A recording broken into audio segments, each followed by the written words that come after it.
Hey, so if your SharePoint site feels slow or heavy in 2026, optimizing performance in SharePoint can make a huge difference. I'll show you simple steps to speed things up and keep everything running smoothly. All right, first, open SharePoint in your browser and sign in with your Microsoft account.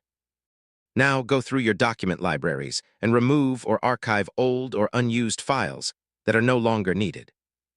Next, keep your libraries organized by using proper folders and metadata instead of dumping everything in one place.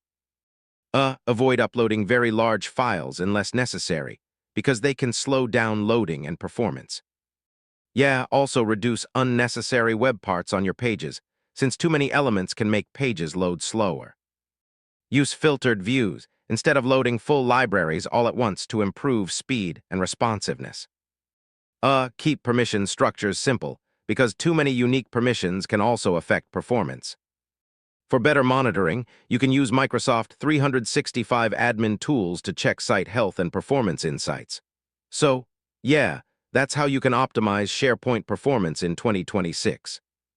It helps your site load faster and stay efficient. And hey, if this helped, do like, share, and subscribe for more simple tech guides like this. Thanks for watching.